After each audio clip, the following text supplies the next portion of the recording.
আল্লাহ আমার রব, এই রবি আমার সব।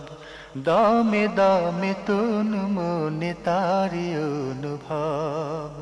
তোমার দুনিয়াতে আমি যেদিকে তাকাই, অথই নিয়ামতে ডুবে আছি সবাই।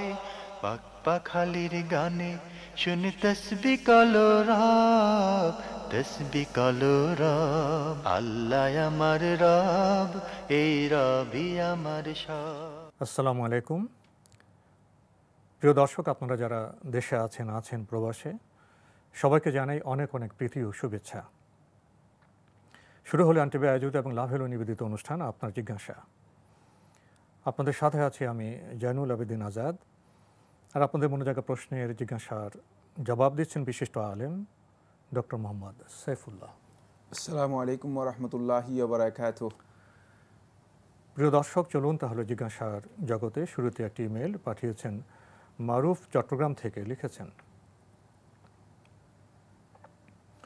সোনালী ব্যাংকে জমাকৃত আব্বুর প্রভিডেন্ট ফান্ড থেকে ব্যাংক লভ্যাংশ বা সুদের টাকার একটা চেক এসছে।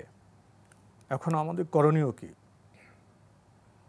চেক ছিঁড়ে ফেলা, অথবা টাকাগুলো কাউকে দান, কিংবা হাসপাতালে কিছু কিনে দেয়া? না, আপনি চেক ছিঁড়ে ফেলবেন না, কারণ ছেঁড়াটা আপনার জন্য জায়েজ নেই।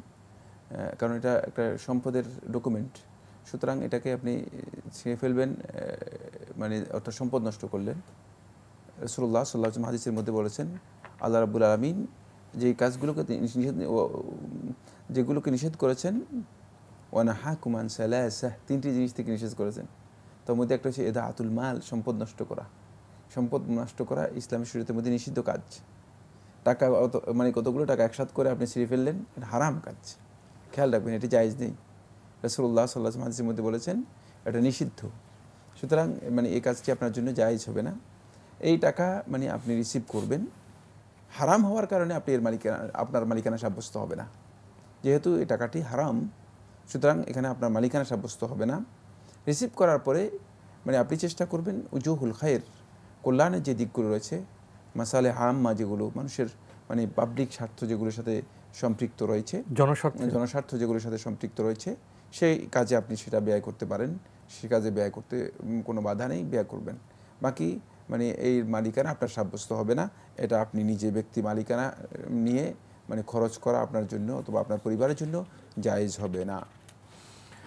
আমরা জানলাম খুবই গুরুত্বপূর্ণ বিষয়ে। প্রিয় দর্শক, এবার আমাদের হাতে আরও একটি ইমেল পাঠিয়েছেন আসাদুর। আপনার আগের ইমেল আপনি জানতে চেয়েছেন, বিয়ে করার জন্য টাকা জমা করলে তাহলে টাকার জাকাত কি দিতে হবে যদি 2-3 বছর জমা থাকে? হ্যাঁ, টাকা যদি জমা করেন আর এই টাকা যদি আপনার নেশাব পরিমাণ জমা হয়, অবশ্যই 1 বছর হলেই জাকাত দিতে হবে, 2-3 বছর প্রয়োজন নেই। বিয়ের টাকা হলো, বিয়ের টাকা হোক, যেই টাকাই হোক না কেন, কারণ সম্পদ যদি কেউ সঞ্চীভূত করে তাহলে এই সঞ্চয় অবশ্যই মানে নেশাব পরিমাণ হলে তার কাছে 1 বছর থাকলে অবশ্যই তাকে জাকাত দিতে হবে। সেটার অবজেক্টটা কি? সেটাকে বিয়ে করবে, না হজ করবে, নাকি মানে ট্যুরে যাবে, না মানে সেটা মানে অন্য কাজে ব্যবহার করবে, যেটাই লক্ষ্য হোক না কেন, মানে এর যদি নিসাব পরিমাণ 1 বছর এই টাকা থাকে তাহলে এর উপরে জাকাত আসবে, আপনাকে অবশ্যই জাকাত দিতে হবে। লিখেছেন, ইসলামী বা সুন্নাত সম্মত বিয়ে কী রকম? এই ভাই সুন্নাহ সম্পর্ক মানে সম্মত বিয়ের কথা আলোচনা করেছেন। আসলে আমাদের দেশে মানে ট্রেডিশনাল বিয়ে চালু আছে। মানে ট্রেডিশনাল বিয়েগুলোতে মানে সুন্নাহ এর অনুসরণ করা হয় থাকে খুব কম। সুন্নাহের অনুসরণ করা হয় থাকে খুব কম। সামাজিকভাবে যেটা গড়ে উঠেছে সেটাই করা হয়। মানে সামাজিকভাবে যা আমরা দেখে আসতেছি সেগুলোকে আমরা বেশি প্রাধান্য দিচ্ছি এবং বেশি গুরুত্ব দিয়ে ট্রেডিশনাল বিয়েগুলোই বর্তমানে সবচেয়ে বেশি প্রাধান্য পাচ্ছে। মানে সুন্নাহর অনুসরণ বিয়ের মধ্যে কম হওয়ার কারণে সুন্নাহ বিয়েগুলো বা সুন্নাহ প্রক্রিয়ায় যে বিয়ে হয় থাকে সে আনুষ্ঠানিকতা নেই। অনেক আনুষ্ঠানিকতায় বিয়েকে বা বিয়ের এই মানে অনুষ্ঠানকে, এই পর্বটাকে ভারাক্রান্ত করা, এটাও সুন্নাহ পরিপন্থী কাজ। মানে সুন্নাহ পরিপন্থী অনেকগুলো কাজের মধ্যে এটা একটা কাজ, সেটা অনেকগুলো আনুষ্ঠানিকতা এটাকে ভারাক্রান্ত করে নেওয়া। সে আগে গায়ে হলুদ করবে, এঙ্গেজমেন্ট করবে, তারপর গজল সন্ধ্যা, মেহেদি সন্ধ্যা, মেহেদি সন্ধ্যা, এই সন্ধ্যা সে সন্ধ্যা, মানে অনেক সন্ধ্যা, মানে অনেক কিছু আবিষ্কার হয়েছে, মানে সেগুলো মানে মানে করার মাধ্যমে এটা সুন্নাহ পরিপন্থী কাজ। নবী সাল্লাল্লাহু আলাইহি ওয়াসাল্লাম অপছন্দ করেছেন, নবী সাল্লাল্লাহু আলাইহি ওয়াসাল্লাম এটাকে পছন্দ করেননি।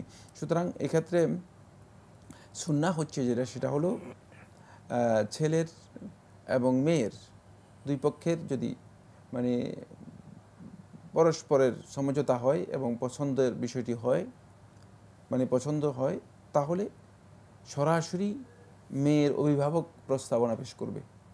দেখা যায় যে এখানে আরেকজন উকিল নিয়ে আসা হয়ে থাকে, আরেকজন মানে অভিভাবক নিয়ে আসা হয়ে থাকে, উকিল বাবা তৈরি করা হয়ে থাকে, মানে এই যে কাজগুলো সবগুলো সুন্নাহ পরিপন্থী কাজ। দেখা গেছে যে মানে আমি এখানে বিয়েতে গিয়েছি, মানে বলতেছে যে দুই তিনজন নিয়ে যাচ্ছে, কেন? মেয়ের কাছ থেকে এজেন্ট আনার জন্য। মানে এজেন্ট কি এত ভারী জিনিস, মানে এর জন্য বহন করে দুই তিনজন গিয়ে নিয়ে আসতে হবে মানে বিয়ের অনুষ্ঠানে? ব্যাপারটা এমন নয়। মানে জানতে হবে মেয়ের এজেন্টের বিষয়টি, অনুমোদনের বিষয়টি, মানে মেয়ের পিতা মেয়ের সাথে কথা বলবে সরাসরি, অভিভাবক মেয়ের সাথে কথা বলবে, পিতা শর্ত নয়। মানে ওলি যিনি, অভিভাবক যিনি, তিনি কথা বলবেন।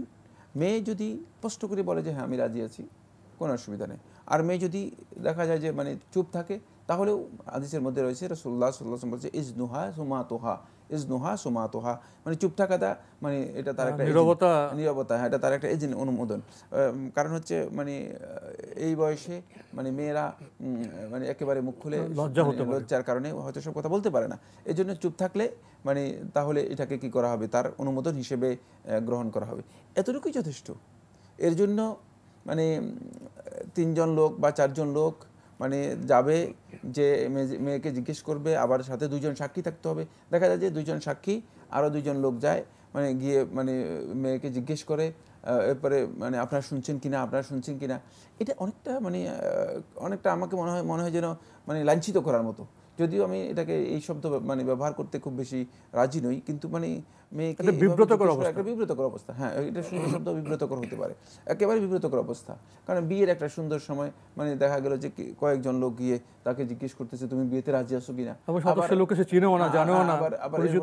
এর মধ্যে দু তিনজন সাক্ষী, এখানে সাক্ষীর কোনো প্রয়োজন নেই, এটা সুন্নাহ পরিপন্থী কাজ, এখানে সাক্ষীর কোনো প্রয়োজন নেই, অভিভাবকই যথেষ্ট, অভিভাবকই যথেষ্ট তার অনুমতি মানে নেওয়ার জন্য। অভিভাবক যখনই মানে তার পক্ষ থেকে মানে এজেন্ট পাবে মানে বিয়ের ব্যাপারে, তখন অভিভাবক আসবে, অভিভাবক আকদের জন্য প্রস্তাব দেবে।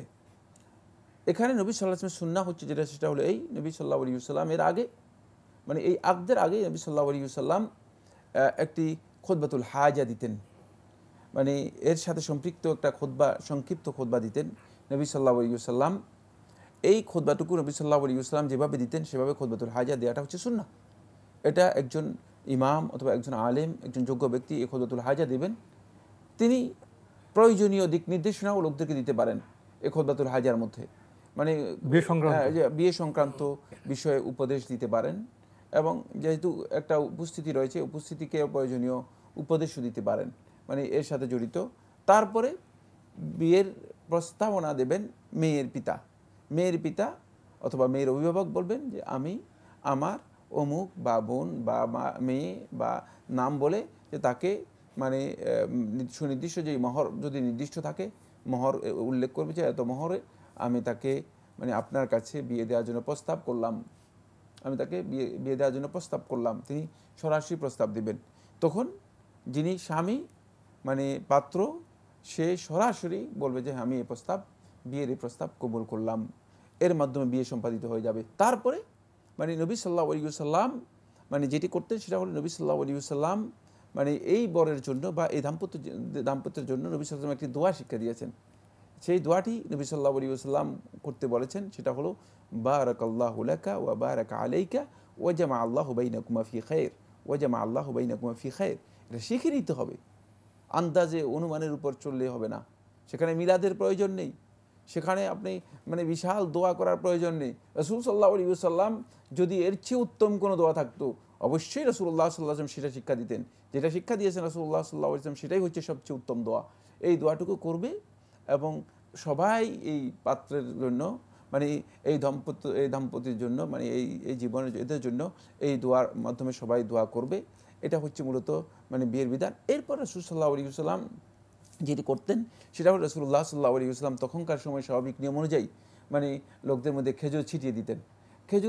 খেজুর তো অনেক বেশি ছিল না, খেজুরের পরিমাণ তুলনামূলকভাবে কম ছিল, আর লোকের সংখ্যা বেশি থাকার কারণে নবী সাল্লাল্লাহু আলাইহি ওয়াসাল্লাম ছিটিয়ে দিতেন, কারণ একটা একটা করে দিলে তো অনেকেই পাবে না। আর এটা মানে তখনকার সামাজিক অবস্থায়, তখনকার সামাজিক প্রেক্ষাপটে নবী সাল্লাল্লাহু আলাইহি ওয়াসাল্লাম খেজুর ছিটিয়ে দিতেন। সুতরাং মানে এখন বর্তমানে আলহামদুলিল্লাহ অনেকে দেখা যায় যে খেজুর মানে মোটামুটি পরিমাণ যদি দেখা যায় যে লোক পরিমাণ থাকে তাহলে সবাইকে হাতে হাতে একটা আপনি খেজুর দিয়ে দিলেন, মানে একটু নবী সাল্লাল্লাহু আলাইহি ওয়াসাল্লামের সুন্নাহ অনুযায়ী বিয়েটা হয়ে গেল। কিন্তু আমাদের এখানে যে ট্র্যাডিশন রয়েছে এটা মানে অনেক দিক থেকে উল্টা। আল্লাহ আমার রব, এই রবি আমার সব। আল্লাহ আমার রব, এই রবি আমার সব। প্রিয় দর্শক, আজকে আমাদের এই প্রশ্নের বিষয় হলো সুন্নাহসম্মত বিয়ে। তো আপনি সুন্নাহসম্মত বিয়ের একটি সংক্ষিপ্ত রূপ দিয়েছেন, জি জি, এবং শেষে আপনি শুরু করেছিলেন আমাদের সমাজে দেখি উল্টো বিষয়। হ্যাঁ, আমাদের সমাজের বিষয়টি মানে আপনি যদি লক্ষ্য করেন দেখবেন যে অনেকটা উল্টা, মানে একেবারে অনেকটা মানে বিপরীতের মুখী মতো মনে হচ্ছে। এখানে অভিভাবকের তেমন কোনো গুরুত্বই দেখা যায় না। অভিভাবক মনে হয় যেন তিনি থার্ড পার্সনের মতো। দেখা যায় একজনকে অভিভাবক তৈরি করা হয়, তিনি মানে উকিল বাবা নাম দিয়েছেন, একটু ভোকাল, একটু ক্ষমতাধর, প্রতাপশালী, তাকে উকিল বাবা নাম দেওয়া হয়। এবং দেখা যায় যে তিনি মানে উকিল বাবা হিসেবে আসেন, যে কে উকিল বাবা হবেন, এবং তাকেই বলা হয় থাকে যে মানে আপনি বলেন যে মানে আমি এই বিয়েটা সামাজিক মর্যাদার বিষয়, হ্যাঁ এই বিয়েটার মানে প্রস্তাবনা করছি। এবং দেখা যায় যে বেশিরভাগ ক্ষেত্রেই মানে যেভাবে ইজাব এবং কবুল হওয়ার কথা ছিল ঠিক মানে সেই প্রক্রিয়া ইজাব এবং কবুল হয় না। দেখা যায় বরের পক্ষ থেকে প্রস্তাব করা হয়, হ্যাঁ মানে প্রস্তাবনার দিকটা কখনো দেখা যায় যে মানে বরের পক্ষ থেকে প্রস্তাবনা করা হচ্ছে, কখনো দেখা যায় যে অন্য ভিন্ন লোকের পক্ষ থেকে প্রস্তাবনা করা হচ্ছে, মানে ইজাবটা যথাযথ হয় না। এবং কাবুলের ব্যাপারেও অনেক সময় দেখা যায় যে মানে যেভাবে কাবুল হওয়ার সেভাবে হয় না। আবার অনেক সময় দেখা যায় যে মানে হ্যাঁ আমি এই সবাইকে জোরে জোরে আওয়াজ করে আমি এই বিয়ে কবুল করলাম, আমি এই বিয়ে কবুল করলাম, আমি এই বিয়ে কবুল করলাম, 3 বার বলানো হচ্ছে, মানে বিব্রতকর একটা অবস্থা, যেগুলো নবী সাল্লাল্লাহু আলাইহি ওয়াসাল্লামের সুন্নাহ দ্বারা প্রমাণিত হয়নি। সুতরাং মানে এই ক্ষেত্রে আমরা যেটা বলবো সেটা হচ্ছে এই যে গতানুগতিক যে বিয়েটা মানে চলছে সেখানে দেখা যায় মোহর নিয়ে বাড়াবাড়ি, মোহরটা কে কত বেশি ধরতে পারে, কিন্তু আদায়ের ব্যাপারে কোনো ধরনের বক্তব্য থাকে না। মোহরটা আদায় করা হলো কিনা, আদৌ এটা আদায় করা হবে কিনা, এই বিষয়ে কোনো বক্তব্য থাকে না। এখানে একটি বিষয় আপনার সামনে পেশ করতে চাই। একটি পরিবারের যেমন 3টি মেয়ে আছে, সবাই স্ট্যাটাস একরকম নয়, জি জি, পাত্রের স্ট্যাটাস একরকম নয়, কিন্তু বলা হয় হ্যাঁ বড় মেয়ে দিয়েছি 10 লক্ষ টাকা, এখন এর কম না বেশি হতে হবে, তার স্বামীর সামর্থ্য নেই, তার স্বামীর সামর্থ্য 2 লক্ষ টাকা। এটা নিয়ে অনেক বাদানুবাদ হয়। না, এই বাদানুবাদের কোনো বিধান ইসলামের মধ্যে নেই। মূলত মানে মোহর নির্ধারণ করা হবে স্বামীর সামর্থ্যের আলোকে, এবং স্বামী নিজের সামর্থ্যের আলোকেই মোহরের বিষয়টি মানে তিনি ডিসাইড করবেন, তাকে দিতে হবে, তো হ্যাঁ তাকে দিতে হবে, এবং তিনি ডিসাইড করবেন যে তিনি কত টাকা দিতে পারবেন। এক্ষেত্রে মানে মেয়ের অভিভাবকের মানে ওয়াজিব হচ্ছে যেটা, সেটা হলো মানে স্বামীর এই সামর্থ্যের উপর মানে সে যত টাকা মানে রাজি হয় এইটাকে মেনে নেয়া। সেক্ষেত্রে যদি মানে তাদের মনে হয় যে না আমাদের মানে সামাজিক স্ট্যাটাস ক্ষুণ্ণ হচ্ছে, মানে এটা সামাজিক স্ট্যাটাসের বিষয় নয়, কিন্তু তারপরে যদি তারা মনে করেন যে আমাদের সামাজিক স্ট্যাটাস ক্ষুণ্ণ হচ্ছে, মানে তাহলে তাদের মানে মানে এক্ষেত্রে চাপ দেয়া, মানে জোর করে তার উপর চাপিয়ে দেয়া যে না আমাদের এত টাকা মানে লিখতে হবে, অত টাকা আপনি দেন বা না দেন আপনি এত টাকা লিখতে হবে, এই কাজগুলো করা তাদের জন্য জায়েজ নেই, বরং এটা সীমালঙ্ঘন। এবং দেখা যায় যে অনেকে মানে দেখা যায় না আমাদের মানে সামাজিক স্ট্যাটাস নষ্ট হচ্ছে, সুতরাং তুমি 20 লক্ষ টাকা লিখে দাও, মানে আদায় করলে করবা, না করলে নাই, মানে এই ধরনের কথাগুলো মূলত মানে এটা প্রথমের দিক থেকে খুব সুন্দর কথা মনে হয়, কিন্তু এগুলো পরবর্তী সময় একটা ভয়ঙ্কর মানে একটা রূপ ধারণ করে, সংকট সৃষ্টি করে, ভয়ঙ্কর রূপ ধারণ করে, পরবর্তী সময় দেখা যায় যে এগুলো বিপদ ডেকে আনে। সুতরাং এই ধরনের বিধান মূলত ইসলামের মধ্যে নেই। ইসলাম এটাকে সহজ করেছে, যত বেশি আইসারুহুমউনা, রাসূলুল্লাহ সাল্লাল্লাহু আলাইহি ওয়াসাল্লাম হাদিসের মধ্যে বলেন যদি খরচটা যত বেশি কম হবে তত এর মধ্যে বরকত বেশি হবে। মানে বিয়ের এই মানে খরচটাকে যত আড়ম্বর করা হবে, যত এটা নিয়ে ঘটা করা হবে, মানে যত বেশি বৃদ্ধি করা হবে, কলেবর বাড়ানো হবে, তত বেশি মূলত এটি মানে আল্লাহ নবী সাল্লাল্লাহু আলাইহি ওয়াসাল্লামের যে আদর্শ, নবী সাল্লাল্লাহু আলাইহি ওয়াসাল্লামের যে সুন্নাহ রয়েছে, সুন্নাহ থেকে বেরিয়ে পড়বে, সুন্নাহ থেকে বেরিয়ে পড়বে। আর এটাকে যত কম ঘটা করা হবে, যত কম এটার মধ্যে খরচ করা হবে, তত বেশি আল্লাহ সুবহানাহু ওয়া তাআলা এর মধ্যে বরকত দিবেন। এটা আমাদের উপলব্ধি করতে হবে। বিয়ের ব্যাপারে যাতে করে কোনোভাবে বাড়াবাড়ি না হয়, সুন্নাহ অনুযায়ী বিয়েগুলো হতে পারে, সেটা আমাদের খেয়াল রাখা দরকার। একটি কথা শুধু বলে দিতে চাই, সেটা হলো এই, যদি শুধুমাত্র বিয়ের ক্ষেত্রেই নবী সাল্লাল্লাহু আলাইহি ওয়াসাল্লামের সুন্নাহর একটা অনুসরণ আমরা না করি, মানে নবী সাল্লাল্লাহু সুন্নাহ থেকে আমরা দূরে থাকি, তাহলে আপনি গোটা জীবনটা, আপনি এই যে সুন্দর একটা জীবন তৈরি করতে যাচ্ছেন, দাম্পত্য জীবনটা, এটা গোটা জীবনটাই হয়তো সুন্নাহর পরিপন্থী হয়ে যেতে পারে, সুন্নাহর বাইরে চলে যেতে পারে। এই জন্য শুরুতে সুন্নাহর অনুসরণটাকেই প্রাধান্য দেওয়ার জন্য চেষ্টা করুন, তাহলে দেখবেন যে আপনার পরবর্তী সময়টুকু মূলত সুন্নাহ অনুযায়ী পরিচালিত হবে এবং জীবনটা সুখময় হবে, আনন্দের হবে। নবী সাল্লাল্লাহু আলাইহি ওয়াসাল্লামের সুন্নাহ অনুযায়ী নিজের জীবনকে পরিচালিত করতে পারবেন। বিয়ে সংক্রান্ত একটি গুরুত্বপূর্ণ বিষয় আপনার সামনে পেশ করতে চাই। আমাদের সমাজে দেখা যায় বিয়ের যে বড় খাবারটি, সেটি মেয়ে পক্ষকে করতে হয়। আসলে এক্ষেত্রে ইসলামের বিধানটা কি? ছেলের দায়িত্ব হচ্ছে ওলিমা করবে, ছেলের দায়িত্ব হচ্ছে মেয়ে পক্ষ না, মেয়ে তো মানে মেয়েকে এখানে ওলিমার কোনো দায়িত্ব দেওয়া হয়, মানে মেয়ের কোনো দায়িত্ব এখানে আর নেই। ছেলের দায়িত্ব হচ্ছে ছেলে ওলিমা করবে। এখন সে কি এই ওলিমাতে 10 জন লোক খাওয়াবে না 10,000 লোক খাওয়াবে, এটা ছেলের দায়িত্বের মধ্যে অন্তর্ভুক্ত। ছেলে মানে মেয়ের পক্ষের মেহমানদেরকে মেহমানদারি করাবে এবং নিজের মানে পক্ষের যারা মেহমান হবে তাদেরকে দাওয়াত দিয়ে ওলিমা করাবে। এই দায়িত্ব ইসলাম মূলত ছেলেকে দিয়েছে, মেয়েদের এখানে কোনো দায়িত্ব নেই। মেয়েকে জোর করে অথবা মেয়ের পক্ষকে বাধ্য করা যে মানে আমাদের এতজন মেহমান খাওয়াতে হবে, এটি যদিও আমরা যৌতুক হিসেবে নাম দেই না, কিন্তু যৌতুকের যে গণ্ডি রয়েছে, গণ্ডি থেকে এটি কোনোভাবেই মানে বের হয় না। যৌতুকের যেই সীমারেখা রয়েছে, এই সীমারেখার মধ্যেই এটি মূলত পরিবেষ্টিত আছে। তাই খুব সতর্ক দৃষ্টি রাখতে হবে, যেটা হলো ইসলাম মূলত যে বিষয়টি অনুমোদন দেয়নি সেটি হারামেই থেকে যাবে, সেটি নিষিদ্ধই থেকে যাবে। এক্ষেত্রে যদি মানে ছেলের পক্ষের মেহমান, মেয়ের পক্ষের মেহমান সেখানে যদি অনেক বেশি হয়, মানে আর মেয়ের পক্ষ মনে করে যে একটা অনুষ্ঠান, একটা বিয়ে হচ্ছে, মানে আমাদেরও কিছু মানে অতিরিক্ত মেহমান রয়েছে, সেক্ষেত্রে এটা হতে পারে যে মানে একটা পোর্শন মানে ছেলের পক্ষ আর একটা পোর্শন মেয়ের পক্ষ শেয়ার করতে পারে। মানে শেয়ার করার এটা কোনো বাধ্যতামূলক বিষয় নয়, শেয়ার করার বিষয়টি আন্ডারস্ট্যান্ডিং বিষয়, মানে অনেকটা মানে সমঝোতার বিষয়। মানে কিন্তু এই ওলিমা এর বিধান পরিপূর্ণরূপে রাসূল সাল্লাল্লাহু আলাইহি ওয়াসাল্লামের নির্দেশনা অনুযায়ী আউলিম ওয়ালাউ বিশা,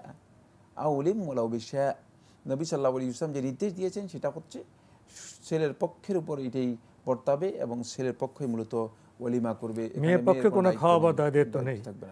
এখানে আমাদের সমাজে দেখা যায় যখন বিয়ে সংক্রান্ত বিষয়ে মেয়ে পক্ষ স্বামী পক্ষে একমত হয়, তখন উভয় পক্ষের অভিভাবকরা বসেন এক জায়গায়, বিয়ে বাস্তবায়নের বিষয়। তো এখানে অতিথি কত হবে, আমাদের তো 500 হবে, আপনাদের কত হবে, তারপরে বিয়েতে একটা আমরা কোনো যৌতুক চেনা সামাজিক বিষয় আছে, আপনারা ছেলেকে কী কী উপহার দেবেন ইত্যাদি ইত্যাদি ইত্যাদি, এই যে কতগুলো এজেন্ডা করা হয় এটা। এরপর আসে অনুষ্ঠানের বিষয়ে। এখন তো সমাজ এরকম, এখন তো হলুদ তো একটা হলে না করলে হয় না। এরপর আবার যারা যুবক আছে, যুবক যুবতীরা উভয় পক্ষের, তারা বলে না এখনকার আধুনিক সমাজে আপনারা দেখেন না, এখানে গাজল সন্ধ্যা হতে হবে, মেহেদির সন্ধ্যা হতে হবে। তো যুবকরা সংঘবদ্ধ হবে, একটা চাপ সৃষ্টি করে, মান অভিমান করে এগুলো চাপিয়ে দেওয়া হয়। এবং দেখা যায় এই বিয়ে সংক্রান্ত এই অনুষ্ঠান করতে গিয়ে পুরো পরিবার আপনার পরিশ্রান্ত হয়ে যায়, অর্থনৈতিক পরিশ্রান্ত, সময় দিক থেকে পরিশ্রান্ত। এরপরে যে এই নবদম্পতিকে দিকে কেয়ার করবে, তাদেরকে গড়ে তুলবে, যেটা মূল সহযোগিতা করা দরকার সেদিকে খেয়াল দিতে পারে না। এই সামগ্রিক যে বিয়ে সংক্রান্ত যে এপিসোডগুলো আছে, পর্বগুলো আছে, সমস্ত দিকে ভারাক্রান্ত। এগুলোকে কিভাবে বিশ্লেষণ না, এগুলো তো আমরা বলে দিয়েছি, এগুলো ইসলামের সাথে আসলে কোনো সম্পর্ক রাখে না। ভিন্ন কালচার থেকে, ভিন্ন সংস্কৃতি থেকে মূলত এগুলো আমরা নিজেরা মানে এটাকে বলা যেতে পারে যে আমদানি করেছি। মানে আমরা নিজেদের উপর বোঝা, অন্যের বোঝা নিজেদের উপর নিয়ে এসে, অন্যদের বোঝা নিজেদের মাথার উপর নিয়ে এসে আমরা ভারাক্রান্ত হচ্ছি, কষ্ট পাচ্ছি। অপ্রয়োজনীয় বিষয়গুলো আমাদের যুক্ত করে আমাদের বিয়েকে কঠিন করে তুলছে। ইসলামে যে সুন্নাহর বিয়ে, এটি অত্যন্ত খুবই সাধারণ simple, বিষয়, সহজ। অত্যন্ত সিম্পল, এবং রাসূল সাল্লাল্লাহু আলাইহি ওয়াসাল্লাম মূলত বিয়ের কাজটাকে খুব সহজভাবে সম্পাদন হওয়ার জন্যই এভাবে বিধান দিয়েছেন। যত খরচ কম কিন্তু হবে হ্যাঁ, বিয়ে তত উত্তম হবে। তত বরকতময় হবে। কিন্তু আমাদের দুর্ভাগ্যের বিষয় যেটা, সেটা হচ্ছে এই বিয়েতে আমরা মানে দেখা যায় এজেন্ডা করতে করতে এমন পর্যায়ে হয় যে বিয়ের আগেই যা খরচ হয়ে যায়, মানে সেটা একটা অনেকে লোন করতে হয়, ঋণ করতে হয়। কয়েকটা বিয়ের খরচ হয়ে যায়। পরে দেখা যায় যে বিয়ে অনেক অপচয়ের বিষয় আছে। বিয়ে দেওয়ার পরে দেখা যায় যে মানে বিয়ে দেওয়ার কারণে মানে মেয়ের পিতা মানে মেয়ে দায়বদ্ধ হয়ে যায়, ঋণগ্রস্ত হয়ে যায়, মানে মেয়ের কারণে সে দায়বদ্ধ ঋণগ্রস্ত হয়ে যায়। এটি ইসলামী শরিয়ার নির্দেশনার পরিপন্থী কাজ। মানে আমাদের সমাজে আরও কিছু সংস্কারের প্রয়োজন রয়েছে। ইসলাম আমরা বলি, আমরা মুসলিম হিসেবে দাবি করি, কিন্তু ইসলামকে তো আমরা আসলে সত্যিকারভাবে সেভাবে বাস্তবায়ন করি না, সেভাবে পরিপালন করি না। আজকে আমাদের এখানে শেষ করতে হচ্ছে। আপনাকে অনেক ধন্যবাদ। আপনাকে অনেক ধন্যবাদ। প্রিয় দর্শক, আমরা এতক্ষণ দেখছিলাম এনটিভি আয়োজিত এবং লাভ হলো নিবেদিত অনুষ্ঠান। আপনার জিজ্ঞাসা, আমাদের অনুষ্ঠান আপনারা এনটিভি অনলাইনেও দেখতে পারবেন। ভিজিট করুন www.ntv.com। এছাড়া ইউটিউবে এবং আমাদের ভেরিফাইড ফেসবুক পেজে অনুষ্ঠান দেখতে পারবেন।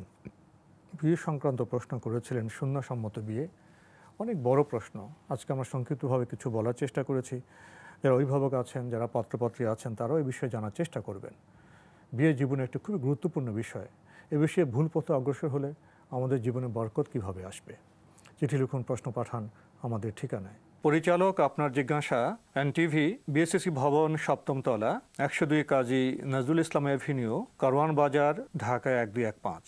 আপনারা ইমেলও করতে পারেন। আমাদের ইমেল অ্যাড্রেস আপনার জিজ্ঞাসা @ntvbd.com। প্রিয় দর্শক, মহান আল্লাহ আমাদের সবাইকে নিরাপদে রাখুন, রাখুন শান্তিতে।